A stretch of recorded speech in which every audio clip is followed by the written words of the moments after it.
Estamos abrindo mais uma edição do Painel Regional Debate, sempre aqui pela TV Santa Cecília. Você acompanha a gente, confere de segunda a sexta a partir da 1h30 da tarde, personalidades da Baixada, personalidades do Brasil, discutindo e debatendo os assuntos que fazem o dia a dia, que estão na pauta, né? As nossas demandas, nossas dificuldades, problemas da região metropolitana e a pauta nacional também. Lembrando sempre que a reprise do programa é às 20 horas, 8 da noite, um pouquinho mais na frente, depois do JB, de terça a sexta, né?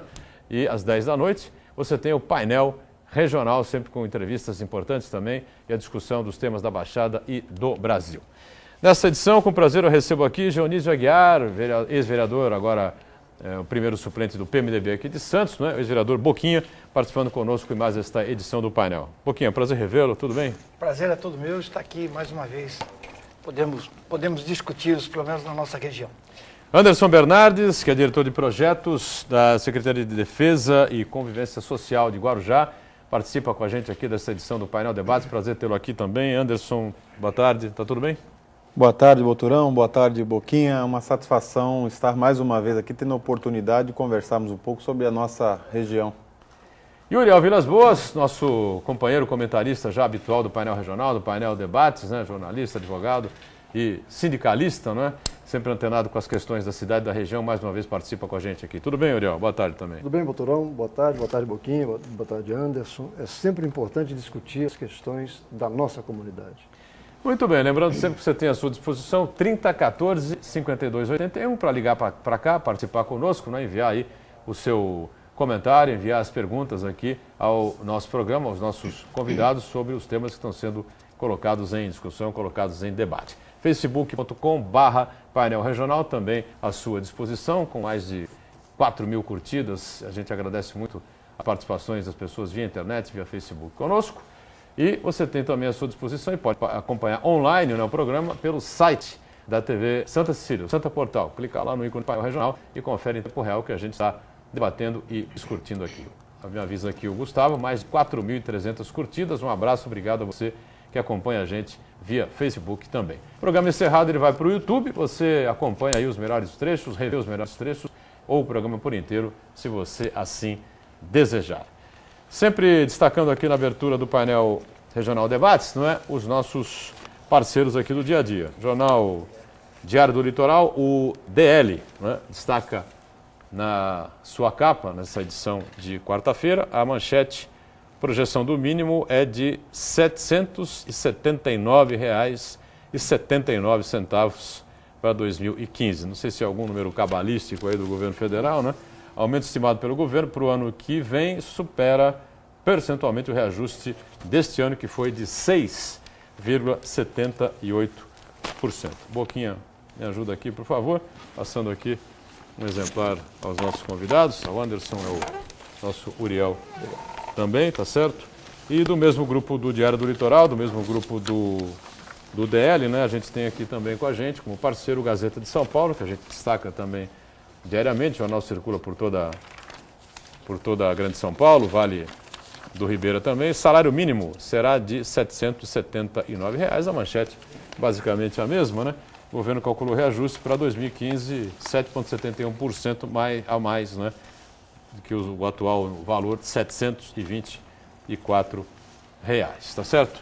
Boquinha ganha aqui o seu exemplar, o Anderson e o Uriel Vilas Boas também. E só para a gente não perder o gancho, qual é a importância real hoje dessa conta do salário mínimo aí? Tem gente que ganha pelo salário mínimo, mas não é apenas uma referência aí econômica. Eu acredito, Boturão, que realmente é uma referência, porque a maioria das categorias segue o piso proporcional da que ele pertence, né?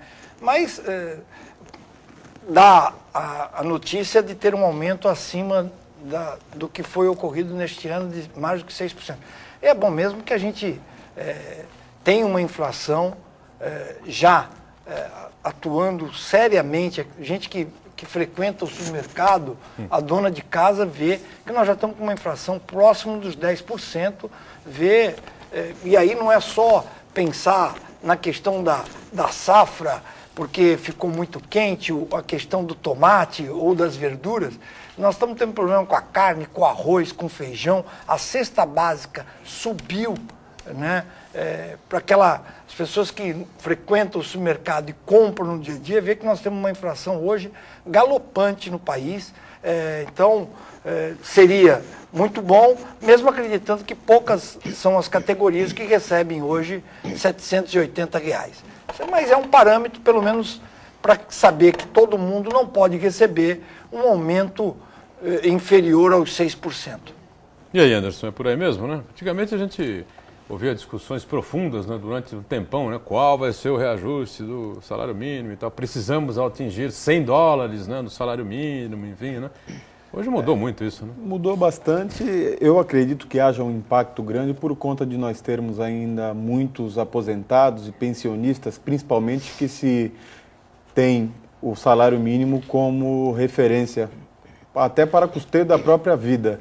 O que eu não consigo entender bem é que cada vez mais nós vemos, principalmente na nossa região, disparar aí os números de venda, de exportações e de cargas e de safras, e aí parece que para o trabalhador, principalmente aquele que mais depende de um salário mínimo mais justo, isso não chega para ele como benefício, apenas, como o nosso amigo Boquinha disse, como o aumento do seu custo de vida desproporcional ao aumento do salário mínimo. Acho que a questão econômica do país é uma questão que a gente deve analisar um pouco melhor.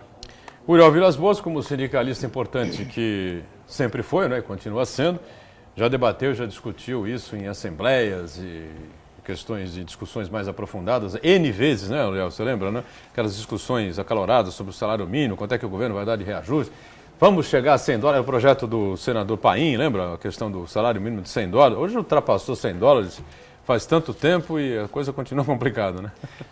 Mas de alguma maneira eu fico até com uma certa frustração e preocupação. Nós estamos no mês de abril ainda do ano de 2013. Pois é. E quando nós fazemos uma campanha salarial em qualquer categoria profissional, é 1, 2 meses antes que a gente está discutindo, apresenta uma reivindicação, queremos X, queremos Y, negocia com a classe patronal, seja ela prefeitura, governo do estado ou federal, ou categorias de trabalhadores de empresas privadas ou estatais. Agora nós temos essa situação do salário mínimo, evidentemente, se comparado com alguns anos anteriores, evoluiu, cresceu, aumentou. Quando o Paim falava em $100, hoje o salário mínimo é mais de $300. Mas, de alguma maneira, ainda, no meu modo de ver, tem duas situações que eu gostaria que fosse avaliada. Primeiro, a posição do trabalhador, do movimento sindical em relação a essa questão. Essa não é a reivindicação do trabalhador. E segunda questão, em termos constitucionais, esse salário mínimo não atende o preceito constitucional que determina que um salário mínimo deva servir para uma família de 4 pessoas, né? O casal e mais 2 filhos, a educação, a saúde, o transporte, a alimentação, a estadia, a moradia. Então é preciso que a gente deixe um pouco de lado esse conformismo ou essa falta de participação na discussão do orçamento federal, para que a gente possa evitar e ter realmente um salário mínimo que represente o interesse de todos os trabalhadores. E eu concordo com os dois, com o Anderson e com o Boquinha, quando mencionam que as categorias profissionais organizadas têm um piso melhor, acima do mínimo. Então é preciso participar, é preciso lutar pelo direito, e isso não está acontecendo como eu gostaria que fosse. Muito bem. Só para o Boquinha consegue no PMDB, né? Consigo. Primeiro suplente aqui da Câmara de Santos. O Anderson Bernardes, você chegou a disputar a eleição, não, né? Você disputou a última vereadora? Disputei a eleição de vereador em Guarujá. Pelo PMDB também. Estou vice-presidente do diretório municipal do PMDB de Guarujá, do PMDB, também se coloca como pré-candidato também, Sim. Né? A estadual? Deputado estadual. Tá certo. Então estamos 2 pré-candidatos aqui, viu, Uriel? A deputado estadual aqui. Ambos pelo PMDB. Nosso aliado. Aliado do PCdoB. A nível nacional. A nível nacional, com certeza. Com certeza. Aliado do PCdoB. Bom, deixa eu colocar aqui uma discussão que a gente vem tendo aqui no painel debates durante um bom tempo, né? Essa questão que envolve o túnel. Porque temos aqui os 2 lados da moeda. Faz tempo que a gente não recebe a prefeita Antonieta, ela já agendou conosco aqui para o mês que vem, né? Vai estar presente, vai participar conosco. Nesta bancada aqui, tanto ela quanto o vice do Hino se colocaram absolutamente favoráveis, né, a esse projeto anunciado pelo Dersa do túnel ligando Santos a Guarujá, né? E já do lado de Santos, né, há uma polêmica danada, os moradores ali do lado do estuário, do Macuco, enfim, por causa das desapropriações, para que se possa então, para que o Dersa possa então fazer a embocadura, né, do túnel. a embocadura da saída do túnel daqui para o Guarujá, o movimento de veículos daqui para o Guarujá, e depois do outro lado para receber os veículos que vêm de Guarujá para cá. Um pouquinho até acompanhado isso de perto, qual é a avaliação que faz dessa situação toda aí e, enfim, dessa definição, me parece, da Dersa agora de que o traçado será esse mesmo e já tem até uma pré-licença ambiental, enfim. Boturão, eu tive, inclusive, na última audiência pública realizada lá na Arena Santos, junto com os moradores, enfim, os técnicos, presidente da Dersa, praticamente a Câmara inteira estava presente. Acho que a população também de Santos, como de Guarujá, apoia o túnel. O que eu, particularmente, não apoio é a opção que a Dersa tenta, né, e, pelo visto, está conseguindo enfiar de goela abaixo, que vai ser no meio da cidade. Tinha-se uma discussão na Câmara, e eu fiz, durante os 4 anos desse último mandato, que era o traçado da entrada da cidade, que ligaria Santos com Santos, teria um impacto infinitamente menor, né, com desapropriações, teria um pouco de perda, né, um questionamento ambiental, porque entraria na área continental, mas nada que agravaria a questão com o meio ambiente, nada.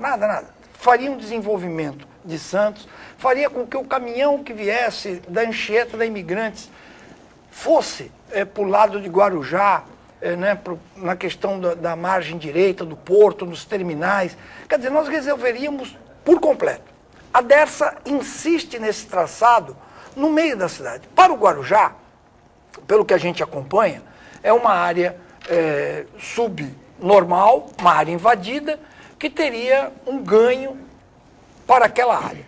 Mas para Santos, ele entra na Avenida Afonso Pena, no meio da avenida.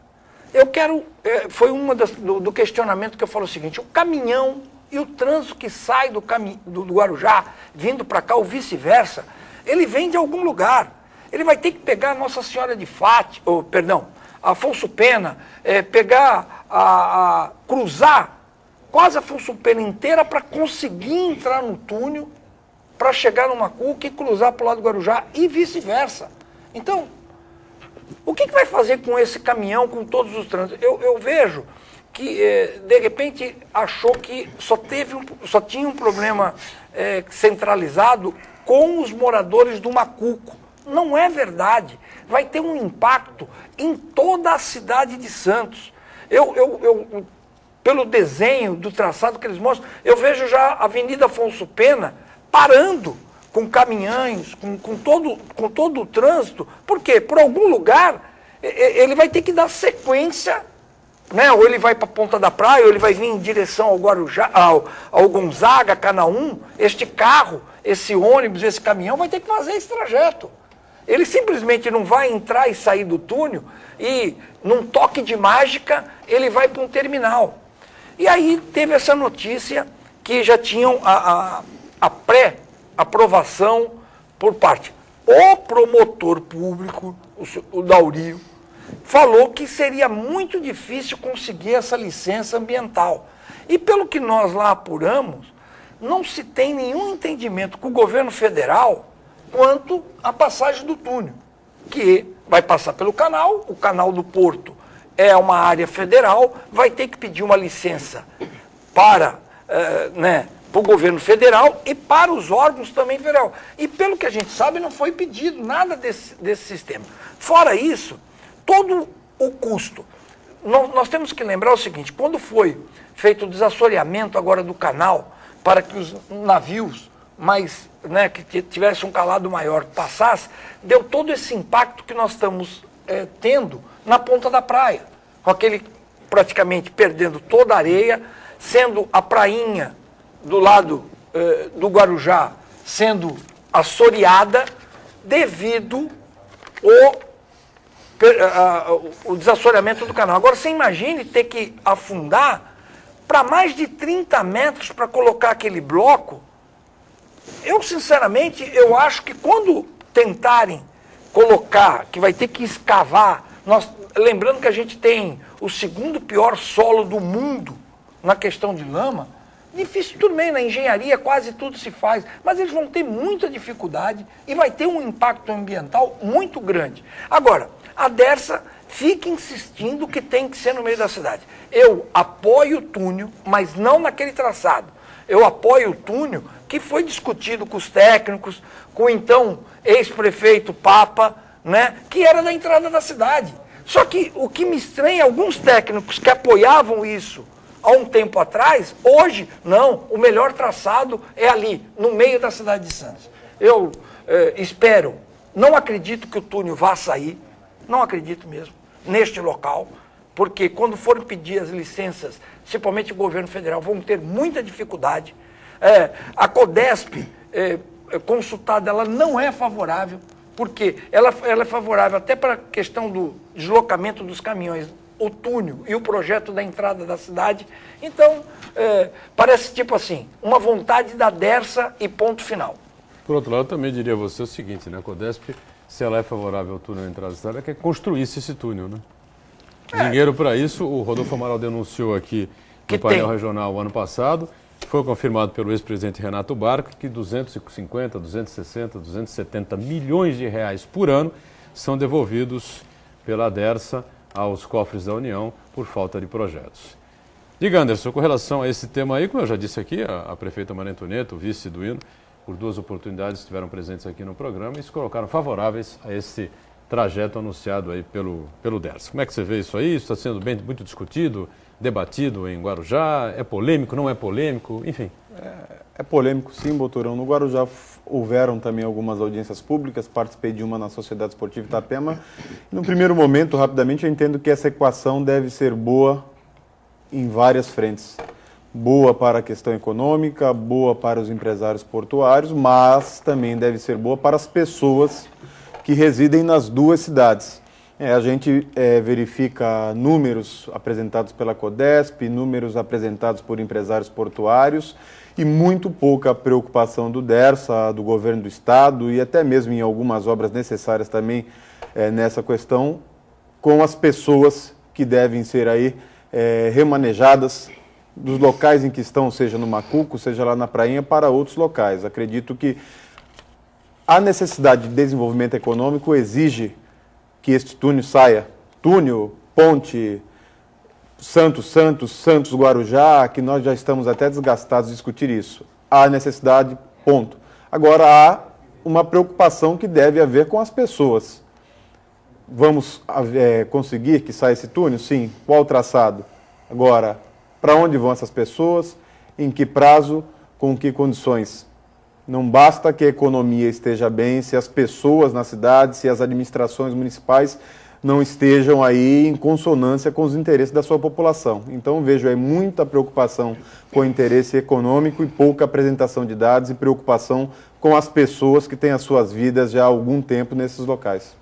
Muriel Vilas Boas, pois não, o assunto que me é o preocupa, túnel, a gente tem debatendo muito aqui, né, Muriel? E fico um tanto ou quanto frustrado, porque essa situação exige planejamento. Desde quando se fala nesse túnel? Desde quando? Não, túnel não, na ligação. A ligação. Há um tempo mais do que suficiente para que especialistas já tivessem chegado a uma conclusão. Eu gostaria, inclusive, que essa questão sequer fosse debatida com a comunidade. Gostaria que sequer fosse, desde que, partindo de uma premissa de que quem avaliou é um especialista, são os especialistas, são competentes e o projeto apresentado é a solução do problema. Mas o que a gente vê, parece que os técnicos, os especialistas lançam a ideia, são contestados, partem para outra. Nós tivemos, inclusive, uma maquete de uma ponte inaugurada. Quer dizer, são situações que desmerecem até o poder público, que fica desgastado em relação a essa questão, e eu colocaria uma situação muito preocupante, como o Boquinha falou, em relação ao meio ambiente. 30 metros de profundidade? Caramba, por que não pensar em inverter e fazer uma ponte até como atração turística? São situações que exigem, sei lá, eu acho que é o poder público executivo, os legislativos, e não apenas e tão somente Santos ou Guarujá. Eu pensaria em comunidade, eu pensaria em região metropolitana, porque nós estamos aqui no jornal dizendo que iniciada a obra de acesso ao porto, lá no Guarujá. Não é? Então, a classe empresarial não joga para perder. Qual é a opinião da classe empresarial em relação a isso? A notícia que está na imprensa de hoje é que teremos esse final de semana, que não é temporada, não é fim de semana prolongado, é só fim de semana prolongado, 360 mil veículos estarão na nossa região, num momento como este. Então a gente tem que pensar grande e pensar não somente nessa ponte ou nesse túnel para agora, é pensar de que forma poderíamos ter uma solução, sem esquecer o lado social, que é tirar pessoas que já moram, famílias que estão ali há muitos anos e que vão perder as suas moradias em função de uma ligação que não está convencendo a ninguém. Caramba, onde vamos parar com isso? Precisamos ter uma saída para essa situação que seja debatida com tranquilidade, com técnica, com experiência, sem oportunismo. Vamos para o break. Antes você fica com o vídeo sobre o trabalho infantil. Estamos de volta, este é o segundo bloco do nosso painel regional Debates. A gente aqui com prazer conversando com o primeiro suplente do PMDB, ex-vereador Geonísio Aguiar Boquinha, né? Também do PMDB, Anderson Bernardes, hoje como diretor de projetos, né, da Secretaria de Defesa de Guarujá, e o nosso Uriel Vilas Boas, sempre participando com a gente aqui, uma figura sempre importante. 3014-5281 para você entrar em contato conosco, ligar para cá, participar com a gente, debater, né, junto conosco e questionar aqui os nossos convidados. O Anderson, me fala uma coisa. É uma queda de braço aí meio que evidente, né, entre a prefeita Maria Antonieta, né, eu já disse, ela está agendada aqui conosco, confirmado esse mês que vem ela estará aqui participando, e a Câmara Municipal, né. Algumas coisas que são aprovadas lá e a prefeita veta, os vetos são derrubados, enfim, a coisa não caminha lá de uma maneira muito saudável, né, na relação da prefeita com a Câmara Municipal. Não vou entrar no mérito quem está certo, quem está errado, isso os munícipes, né, e quem vive o dia a dia de Guarujá é que deve avaliar com mais critério. Uma das últimas aprovações aí da Câmara, né, foi essa questão do que os secretários municipais, né, de Guarujá têm obrigatoriamente que ter residência no município, que morar em Guarujá. E parece que a prefeita foi à Justiça, né, para tentar derrubar essa legislação aprovada pela Câmara. Eu não sei que resultado obteve até o momento, mas como é que você vê essa relação aí, essas questões todas, especialmente esse caso aí dos secretários municipais? Bom, Moturão, no primeiro momento em relação à Câmara Legislativa e Executivo, eu acredito que as pessoas sempre querem, né, os cidadãos querem uma independência, aquilo que a gente acostumou a ver sempre no papel e não na prática, uma relação de independência entre Legislativo e Executivo, e é assim que eu vejo a relação hoje no Guarujá.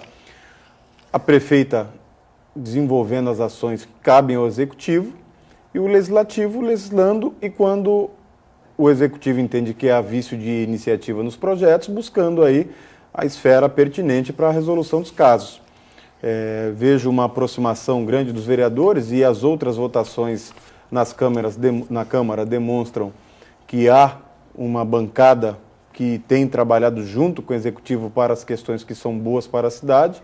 Agora, de fato, nós não estamos acostumados a ver aí uma disputa jurídica, mas eu entendo que isso é muito mais por conta do ímpeto, da vontade que os vereadores têm em realmente fazer a coisa acontecer, e muitas das vezes, ao meu modo de ver, com vícios de iniciativa, com ações que são pertinentes ao Executivo, e a prefeita tem, durante toda a sua trajetória, até mesmo enquanto foi vereador, uma conduta que todos conhecem, uma conduta reta, uma conduta que separa bem os limites entre os poderes. Quanto à questão dos secretários morarem ou não, eu faço uma observação pessoal, eu sou o servidor. O melhor secretário de administração que nós tivemos na história do Guarujá chama-se Sideni de Oliveira e era oriundo de São Paulo, Boturão. São Paulo? São Paulo. Tanto é que deixa saudades ainda hoje no município. Foi aquele que colocou milhões de passivos trabalhistas que eram direito dos servidores, que teriam anteriormente que ficar pedindo para vereadores e outros políticos para liberar. Ele colocou isso em ordem junto com a prefeita Antonieta, startou aí o plano para os professores, Estatuto do Magistério, plano de cargos, carreiras e salários. Eu vejo que é necessário sim que o secretário conheça a cidade, que o secretário saiba percorrer a cidade, saiba quem são as pessoas da cidade. Agora, o ponto primordial não é se ele mora em Santos ou no Guarujá, é a capacidade administrativa e até mesmo política que ele tem para fazer o bem dentro da pasta a qual ele está ali alocado. Perfeito. Boquinha, o que você pensa a respeito disso? Você foi vereador aí por dois mandatos, né, na Câmara de Santos. Como suplente você vem assumindo aí, dentro do possível, né, também o mandato na Câmara, né? E um secretário em Santos, que seja secretário em Santos, mas more em Guarujá, ou em Cubatão, ou em Praia Grande. Desde que o cara seja competente, probo, correto, né? Você vê aí algum problema nisso, não? Eu não vejo nenhum problema a respeito, e concordo com o Anderson, do lugar onde a pessoa mora. O importante é que ele tenha comprometimento com o cargo, né, com a função que exerce, né, que tenha a preocupação de atender, né, seja na função de servir a população. Não importa se ele mora num canto ou outro, porque se a gente preocupar, às vezes mora, qualquer dia vai falar, não, tem que morar num determinado bairro, porque não, eu acho uma besteira, né? Nós tivemos aqui um tempo na cidade que se questionou muito isso, né? Na época, principalmente na época do PT, né? Que se falava, até o então ex-prefeito Oswaldo Justo, que ficou famoso com a questão dos gafanhotos, essas coisas todas, mas eu vejo, essa pessoa vem e ocupa um bom lugar, né? E serve a população e honra aquele cargo que ela lá está, não tem problema dela, ela pode morar em qualquer lugar. Ela cumpre o horário dela? Cumpre. Ele atende, chega no horário, não tem nenhuma dificuldade ao cargo que ele exerce, aonde ele mora, não há nenhum problema. Agora, o que não pode, às vezes, pegar, né, um apadrinhado político, às vezes de um partido, seja ele qual for, né, que se perde de uma cidade ou outra, olha, vem para cá que o partido X ganhou na cidade, que você vai ter um lugarzinho aqui, né, como fantasma. Isso acho que em nenhuma cidade, nem no Guarujá, nem em Santo São Vicente, vai se admitir. Mas, de repente, se o secretário, como eu não tive o prazer de conhecer esse exemplo que o Anderson passa do Guarujá, não há problema nenhum. O importante é que ele trabalhe, né, e honre aquele cargo que ele aqui está exercendo. Não há nenhuma dificuldade. Uriel, a Câmara está pegando no pé da prefeita aí, arrumando aí pelo em ovo, é isso? Não? Ou você vê de outra maneira? Eu diria que é mais uma fragilidade do sistema político que a gente tem vivenciando. Porque nós podemos analisar a seguinte hipótese. Um prédio, um bairro bem isolado, é capaz de eleger todos os moradores daquele prédio se transformarem em vereadores de uma cidade, para representar toda a comunidade. Tem condição de fazê-lo? E aí a gente discute também uma pessoa lá de Botucatu pode ganhar uma votação expressiva para deputado estadual da nossa região. Vai nos representar? Então são situações que exigem não a postura de um vereador, e sim a postura de uma comunidade. Então, quando se fala a preocupação do vereador, no caso, nós tivemos um pouquinho de tempo lá na Câmara, tem que ser de ter vinculação com a comunidade e que o Executivo respeite o interesse da comunidade, mas haja diálogo, haja debate. Ora, se nós temos algumas áreas que exigem uma grande especialização, eu diria, vamos dizer assim, na questão da Polícia Militar. Quer dizer que uma pessoa que não é lá de registro não pode ser comandante da Polícia Militar de registro? Por que não? O que se discute é isso, é transparência na atuação, é vinculação com os problemas da comunidade e que se discuta as coisas de tal maneira que seja de interesse não corporativo, interesse geral. Essa atitude da Câmara, no caso, parece-me que não foi muito correta, não. Foi um desabafo político, uma briguinha eu diria uma briguinha, para não usar outra expressão, de interesses muito pessoais. Perfeito. Bom, olha, tem outra situação aqui na área da saúde que a gente também tem discutido muito, tem sido motivo de muita discussão, muita polêmica aqui na cidade de Santos, em toda a região metropolitana, que é esse déficit aqui agora de maternidades, né, que a gente vem observando aqui na cidade de Santos. Inclusive, aqui o Jornal Diário do Litoral, nesta edição de quarta-feira, publica uma matéria, Boquinha pode olhar aqui, cada um tem a sua aí, né? Com a prefeita Márcia Rosa, que passa aí por problemas com a justiça eleitoral, mas se mantém no cargo e garante que Cubatão terá um centro de parto natural. O empreendimento, diz aqui a matéria, na cidade vai garantir a construção da instituição e também da Casa da Gestante.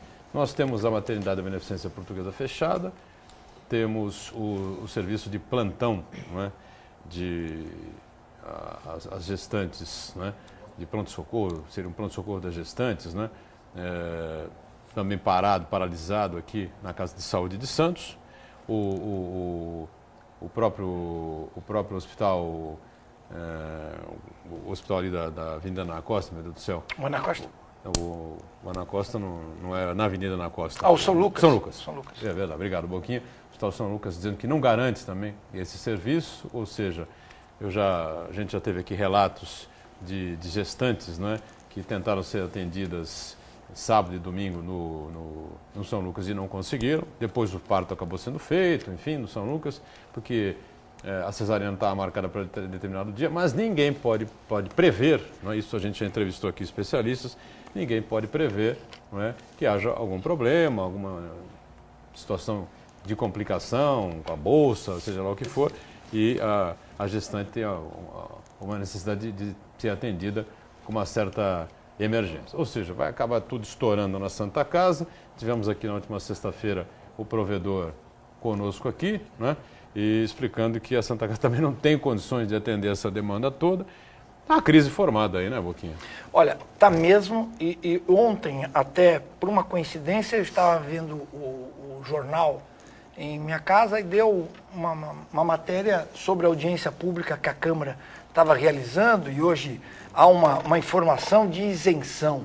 Eu até não entendi, até porque os hospitais são isentos quase de todos os impostos do município. Eu não sei o milagre que estão fazendo. E aí, eu tenho uma das amigas das minhas filhas, que trabalha na Santa Casa, falou: tio, nós estamos sublotado a Santa Casa já de criança. Ontem tinham lá na UTI, me parece que eram 40, né, para que elas cuidassem. Os técnicos estavam desesperados, e ela é uma das funcionárias, pela quantidade do aumento das crianças.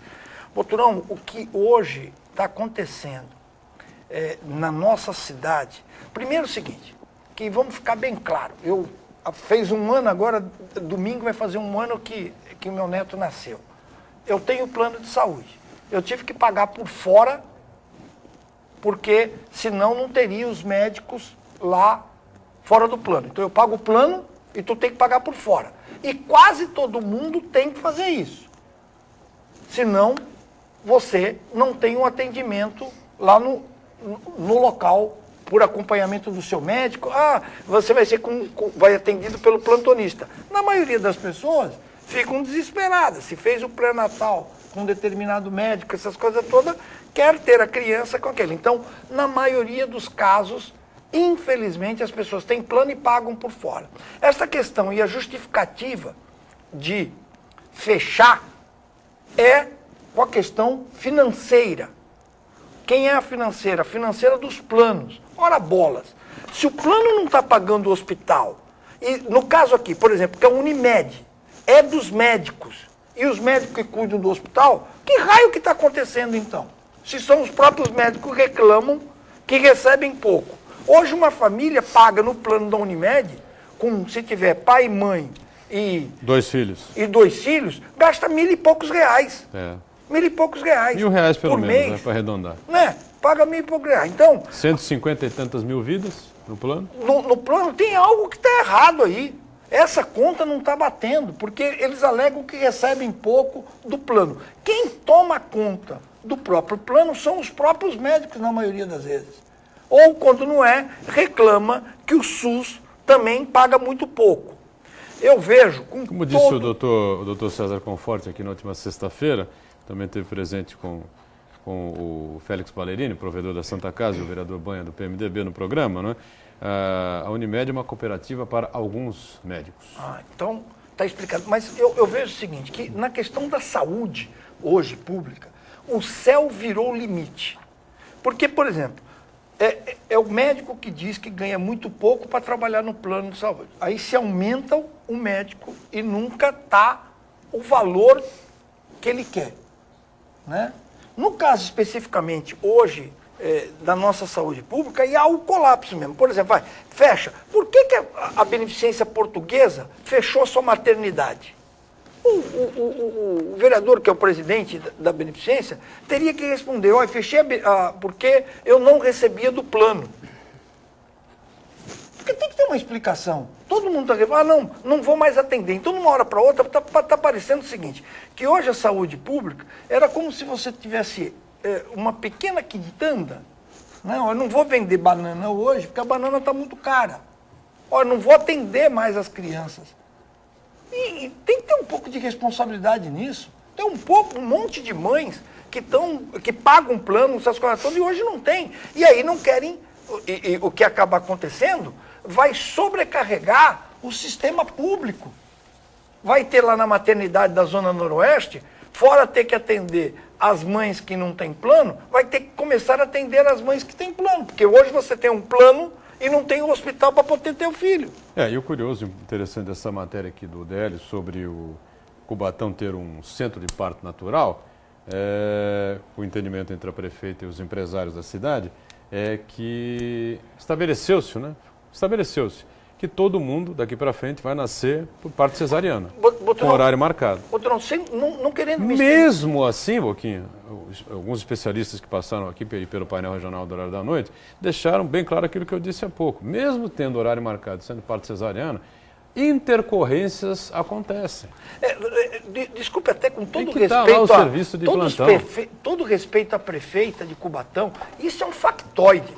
Porque não tem condições hoje do sistema público, porque tem uma parcela hoje da sociedade que defende esse parto natural. Só que uma gestante pode ficar até 12 horas tentando ter o seu filho no parto natural. O sistema público hoje tem condições de ter um médico 12 horas ali à disposição? Não tem. Teria que ter, então né? Mas não tem, Boturão. Então isso é um factóide. É porque tem uma mídia defendendo e a grande emissora do país defende, coloca no programa do domingo, no Fantástico, o parto natural, não sei o quê. Mas isso, infelizmente, é para quem pode, né? E para quem tem para pagar. Porque o sistema público hoje não consegue. Não consegue porque você tem que ter toda uma estrutura para poder ter. Por exemplo, se uma criança tem um parto deste natural em casa e tem alguma complicação, ela tem que correr imediatamente para um hospital. Sem dúvida. E o hospital tem que ter emergência. Tem que ter emergência para poder atender. Eu estou em cima do break aqui, eu sei que o Anderson e o Uriel estão interessados também em opinar a respeito desse tema. A gente volta já, continua nesse assunto aí das maternidades, a área da saúde, que é dramático aqui para a cidade e para a região. Em instantes. Último bloco, esta edição do nosso painel regional debates, né? A gente com prazer conversando aqui com o Boquinha, primeiro suplente de vereador na Câmara de Santos pelo PMDB, o Anderson Bernardes, que também pertence ao PMDB de Guarujá, hoje como diretor de projetos da Secretaria de Defesa, e o nosso Uriel Vilas Boas mais uma vez com a gente estava discutindo aqui, estava em pauta a questão da área da saúde, mais precisamente o problema com as maternidades que andam escassas, né? Fechando aqui na cidade e na região. Eu queria ouvir do Anderson o que é que acontece lá por Guarujá, não é? Eu tenho a impressão também que a situação também não é das melhores, né, Anderson? No Guarujá, a administração está agora, até o final do primeiro semestre, inaugurando mais um setor de maternidade no Hospital Santo Amaro. Agora, essa questão de criação, Boturão, de hospitais, de maternidades ou de centros de atendimento, não tenho tanta experiência quanto o Boquinha e o Uriel na vida pública, mas eu vejo que construir não é difícil. Difícil é o custeio de tudo isso, Nossa. sejam com equipamentos, sejam Verdade. com servidores.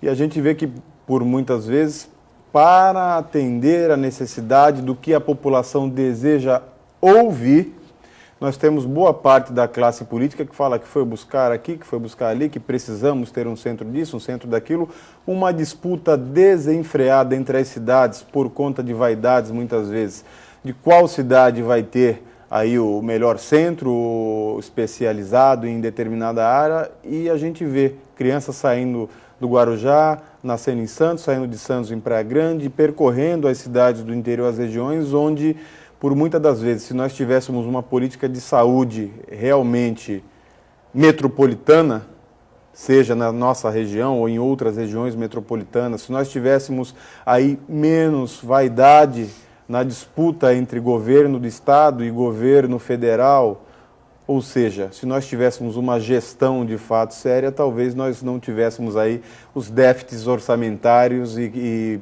maternidades fechando como nós temos visto. E mesmo fechando aqui, outra querendo abrir ali. Ou seja, a gente não entende bem qual que é esse planejamento ou falta de planejamento, né, Uriel? Como o Uriel já citou, a falta de planejamento para a gente verificar. Em um lugar a gente fecha por conta de um déficit financeiro, em outro lugar quer abrir. E aí daqui a pouco abre e você não tem o servidor, não tem o funcionário para atender, ou não tem o equipamento necessário. Então, o planejamento, e aí a gente volta um pouco mais atrás, que já deveria ser o planejamento familiar, o direcionamento e orientação da população para a atenção básica, para que nós não tivéssemos um custo alto na rede de saúde, seria aí algo que amenizaria toda essa problemática que a gente já discutiu aqui. Uriel Vilas Boas, esse é um Lá- tema complicado, hein, Uriel? Lá nos idos de 68, 69, estava começando no movimento sindical, quando nós tínhamos uma estrutura sindical aqui, a União Intersindical, e surgiu a sugestão, a proposta do Dr. Edmundo Castilho de criação da Unimed. O Mundo Castilho chegou a ser Foi candidato a prefeito de Santos também. E o Isso. movimento sindical foi contra a Unimed. E depois foi convencido que se tratava de uma cooperativa e, consequentemente, poderia ter algum espaço. Mas hoje nós temos uma situação muito dramática e o Anderson coloca um fato que a gente precisaria avaliar. Médico e paciente é uma relação de confiança. Nós temos que confiar no médico ao qual nós procuramos. No entanto, quando se trata do serviço público, a gente vai no médico que tiver de plantão para nos atender. E quando se fala da maternidade, o caso é mais grave, porque a mulher ela leva 9 meses de gestação e depois chega naquela hora da decisão, o médico decide, não, em Brasília, inclusive, chega ao ponto de o médico ir para a justiça para fazer uma cesariana numa mulher, que a família não queria. E só que o médico, na minha modo de ver, tem a condição de dizer, se não fizer a cesariana, pode acontecer um fato grave com a criança ou com a mãe. Mas a família não aceitava e está brigando judicialmente, embora a criança tenha nascido em situação adequada. Então o que a gente vê hoje é uma necessidade, não apenas e é um fato difícil, porque você vai reclamar quando você procura o médico, quando você está doente. Quando, em verdade, nós tínhamos que ter aí um conjunto de segmentos para discutir, que começa pelo Conselho Municipal de Saúde, e nós temos 9 conselhos na região, passa pelos sindicatos dos médicos, associações de médicos, são várias que existem, os executivos e legislativos, porque nós temos que discutir uma política coletiva e global, permanente, constante. Porque se nós a questão de saúde, em certo momento, ela independe tem que ter um mecanismo de urgência para resolver o problema.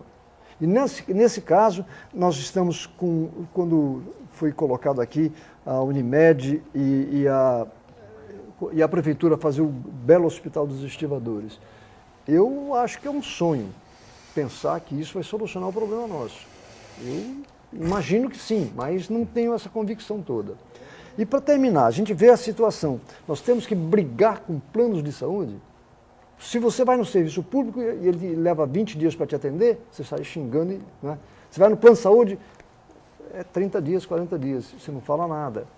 Eu tenho um amigo que ele precisou de um médico especialista, pagou R$600 a consulta. Se ele fosse, e esse médico não atende pelo plano de saúde. num plano de saúde com essa mesma especialidade, 45 dias para ser atendido. Então a gente precisa discutir a saúde como um todo, um conjunto, uma busca de saídas técnicas, emocionais, tudo. Mas não dá para pensar bairro, hospital, dá para pensar na comunidade e que essa comunidade se estendendo pela região metropolitana, que seria um belo exemplo da busca de soluções para o problema dos médicos que querem ganhar dinheiro, e é natural, porque são os profissionais. A comunidade precisa de atendimento à saúde, e isso independe de dinheiro, o que seja que for, tem que ser. Depois ele vai discutir como forma de pagar, mas se a gente tiver uma discussão coletiva, alguma saída a gente vai encontrar. E fiscalização, né? Fiscalização intensa, diária, o tempo todo em cima desses planos de saúde, porque muitos deles, o Banha usa muito esse termo, né? Vender fumaça, ele tem razão no que ele diz, né? Mas tem muita gente ganhando muito pouquinha gente, né? Ganhando muito dinheiro, esse pessoal desses planos de saúde, inclusive da cooperativa aqui em Santos, né? Na Baixada Santista, e muita gente que paga, não paga pouco, o Boquinha lembrou bem, né? Um casal com 2 filhos, R$1.000, tranquilamente, num plano de saúde como a Unimed, né? Para você ter um atendimento digno, né? Que você teoricamente teria um atendimento digno, né?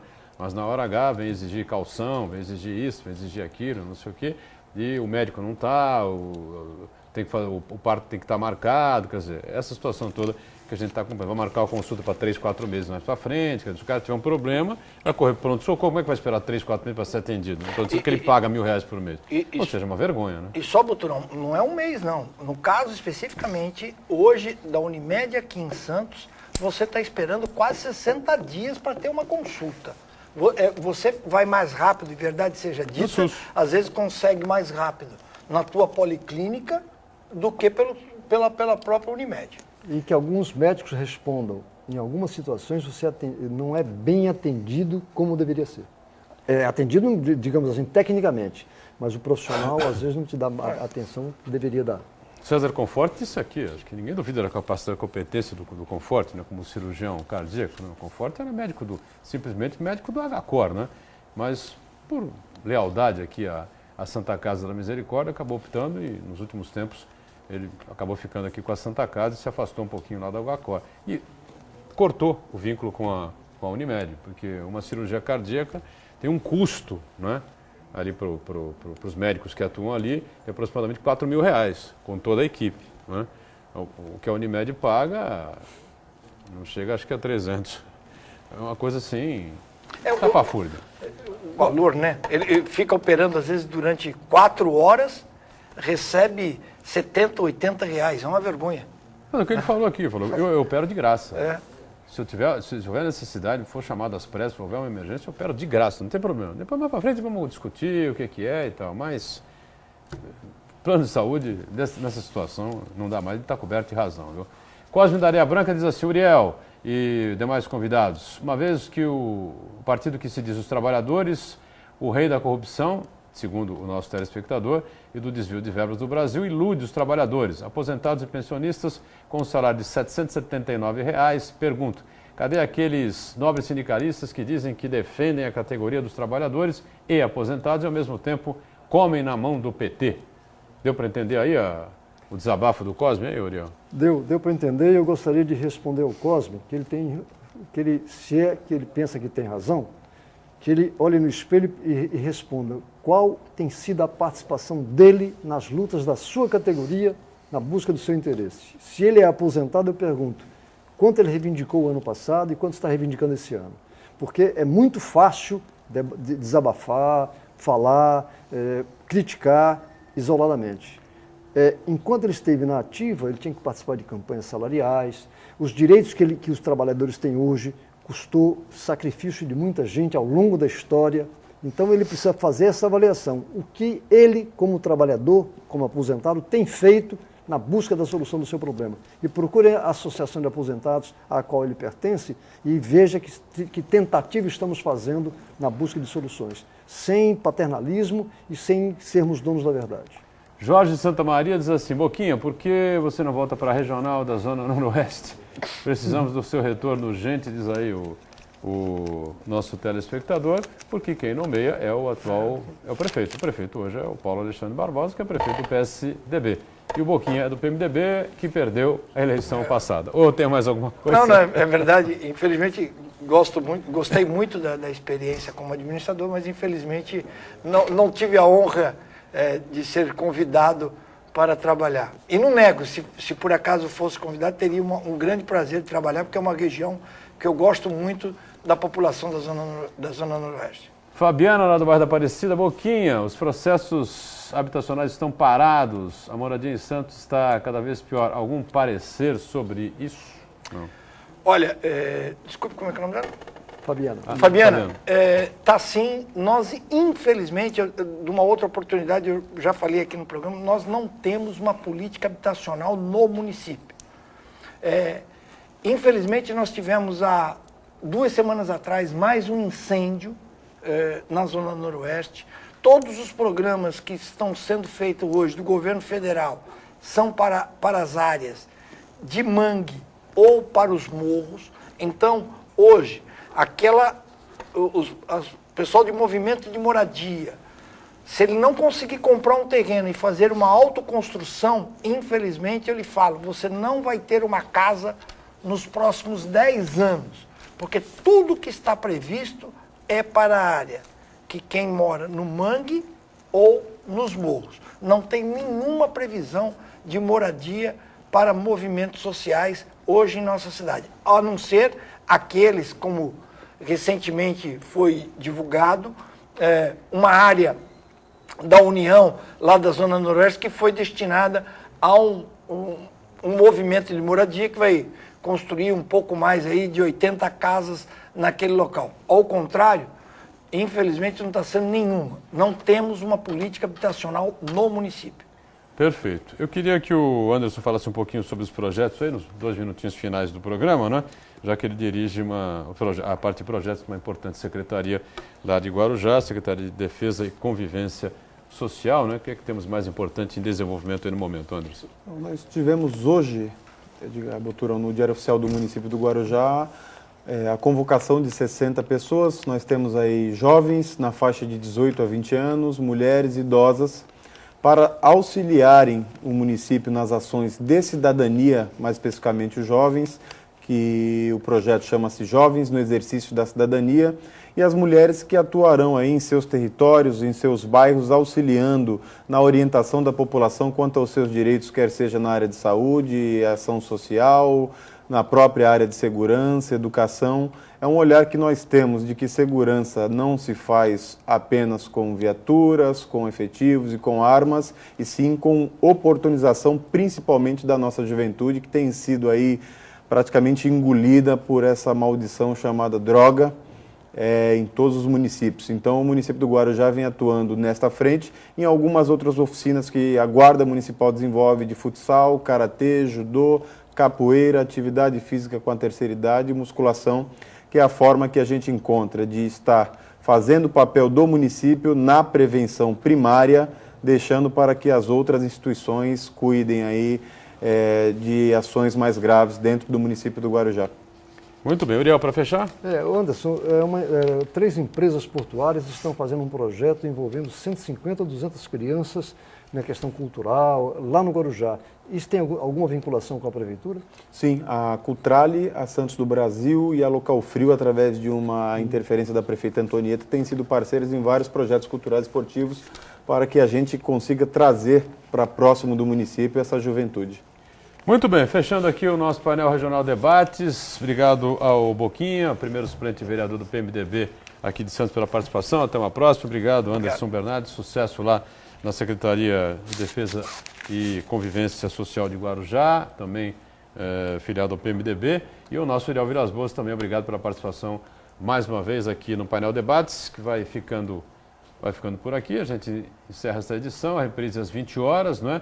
Às 10 da noite, na sequência do JB, o painel regional. E amanhã a gente volta às 1h30 da tarde. Obrigado, tchau.